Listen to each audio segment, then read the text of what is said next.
Bilkis, à vous. L'IA, c'est juste pour faire nos devoirs à notre place, n'est-ce pas? Soyons honnêtes, 2 secondes. On est en 2026. Et on a tous déjà été tentés de copier-coller une question de philo ou de mathématiques dans ChatGPT pour vite fait et puis aller jouer au football avec des amis ou aller se balader avec les copines. Ça arrive très souvent, n'est-ce pas? Mais si tu utilises l'IA juste pour obtenir la réponse, tu fais la plus grosse bêtise de ta vie d'étudiant. Pourquoi? Parce que tu n'utilises pas une Ferrari, par exemple, pour aller chercher du pain au coin de la rue. La Ferrari, c'est pour les longues distances.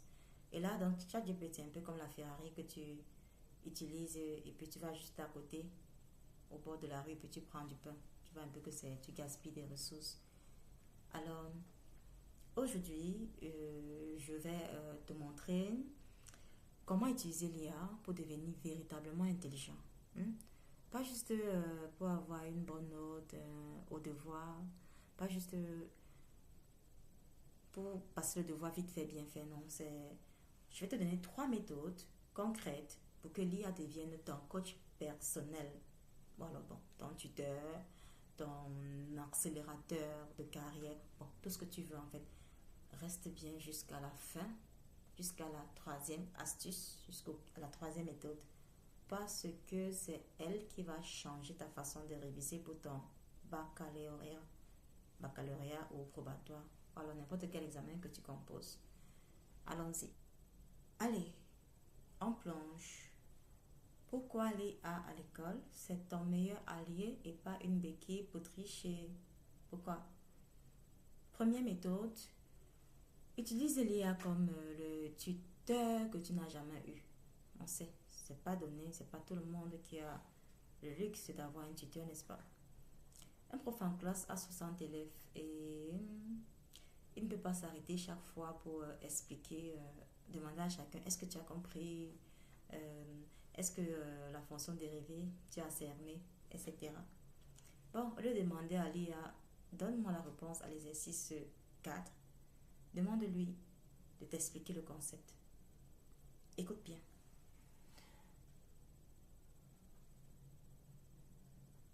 Agis comme un prof de physique bienveillant. Explique-moi la loi d'Ohm, c'est OHM, en utilisant une analogie avec de l'eau qui coule dans un tuyau, comme si j'avais 12 ans. Ne me donne pas les formules tout de suite. Assure-toi que j'ai compris le concept d'abord. Point. Je vous avoue, la loi d'Ohm, moi-même, je ne me souviens plus de ce que c'était. Mais je sais que Ohm là, c'est OHM. Bon, pour ceux qui sont dans les classes concernées, vous allez vous retrouver. Donc, quand tu tapes un prompt comme celui-ci, l'IA va te répondre. Si tu ne comprends pas, tu lui dis, je n'ai pas compris la partie sur la résistance. Tu tapes juste ça, je n'ai pas compris la partie sur la résistance. Et alors, elle va reformuler pour toi.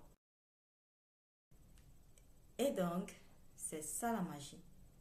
Tu as une conversation, tu ne triches pas, tu apprends, tu construis ton propre puits de connaissances, comme on dit souvent ici chez nous. Bon, passons à la deuxième méthode. Tu peux utiliser l'IA pour transformer tes révisions passives en mémorisation active. C'est le gros français, le gros français, le gros français. On va ramener ça sur terre un peu. Bon, c'est-à-dire simplement, lis et relis ces cahiers. C'est la pire façon de réviser en fait. Ton cerveau s'ennuie et n'imprime rien, ça ne retient rien. Comment on fait alors? Bon, l'IA a une machine à créer des quiz. Il y a une machine, il y a une fonction pour créer des quiz dans l'IA. Prends ton cours d'histoire sur la décolonisation par exemple et copie le test dans l'IA et tu lui dis ceci. En te basant sur ce test, crée-moi 10 questions à choix multiples, entre parenthèses QCM, de niveau terminal et 5 questions réponses courtes. Ne me donne pas les réponses tout de suite. attends que j'ai répondu.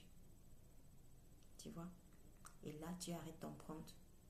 Le prompt, c'est le message que tu as écrit pour demander quelque chose à l'IA. C'est ça qu'on appelle prompt. Donc là, tu arrêtes ton prompt. Voyons voir l'impact de ce que nous venons d'écrire. Déjà, tu te mets en situation d'examen. Tu forces ton cerveau à aller chercher l'information. C'est scientifiquement prouvé comme étant une méthode, la méthode la plus efficace en fait pour retenir. L'IA n'est pas ton cahier de réponses. C'est ton examinateur exigeant. D'accord? Maintenant, on passe à la troisième astuce, la troisième méthode. La troisième méthode est celle qui va te donner de l'avance sur tout le monde. Utilise l'IA pour passer de la théorie à la pratique. On fait ça comment? Disons que nous sommes en terminale TIC ou même, oui, terminale TIC. Et là, on a un cours de philo. Là, on apprend beaucoup de choses théoriques, n'est-ce pas? L'IA peut t'aider à appliquer ses connaissances. Tu as une idée de start-up pour livrer des repas à Marois, par exemple. Tu as un projet pour numériser la bibliothèque du lycée. Et ne demande pas à l'IA de faire le projet. Non, pas du tout. Ce qu'on fait, c'est qu'on demande à l'IA, voilà ce qu'on va lui demander. On écrit, n'est-ce pas? Voici mon idée de projet. Et là, on décrit le projet. Et puis, on continue en disant, agis comme un consultant en stratégie expérimenté en Afrique. L'IA, c'est que elle doit se comporter d'une certaine manière, d'accord? Identifier les 3 plus gros risques de mon projet. Propose-moi un plan d'action sur 4 semaines pour tester mon idée.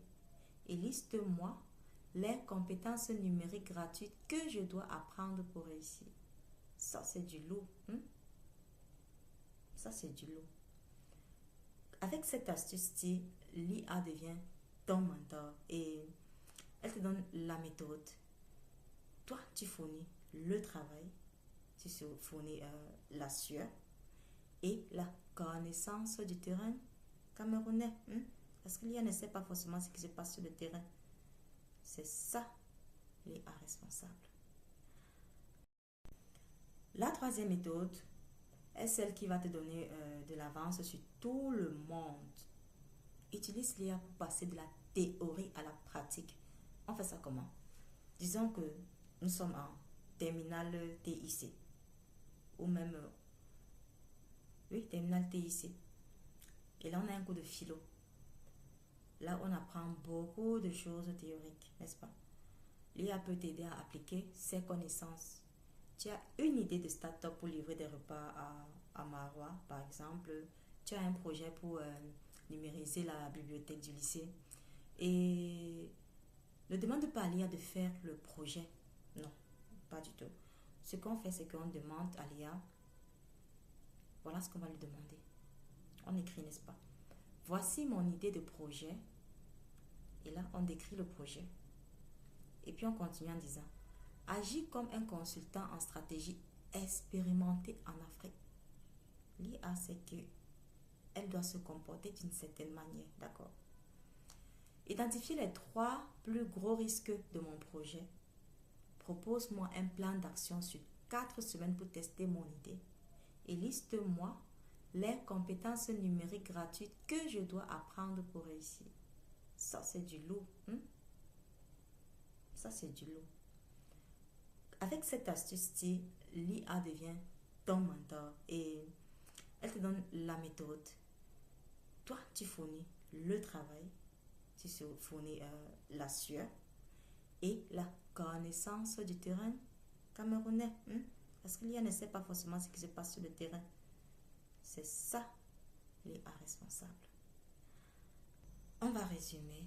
Résumons, n'est-ce pas? L'IA à l'école en 2026, c'est ton tuteur, ton quiz master et ton mentor. Tricher avec l'IA, c'est t'affaiblir toi-même. L'utiliser comme outil, c'est débloquer ton potentiel. D'accord? Donc, tu nous dis en commentaire quelle méthode est-ce que tu vas tester ce soir, dès ce soir. Et si tu as d'autres prompts, magiques pour apprendre, partage-les avec la communauté. Ok, tu peux liker la vidéo si elle t'a aidé. Tu peux la partager à tes camarades qui galèrent dans leur révision. Mais dans tous les cas, prends soin de toi et rappelle-toi, nous avons tout ce qu'il faut à notre disposition pour créer notre propre source numérique. C'était Bilkis, organisatrice de ressources pour le développement et l'inclusion digitale.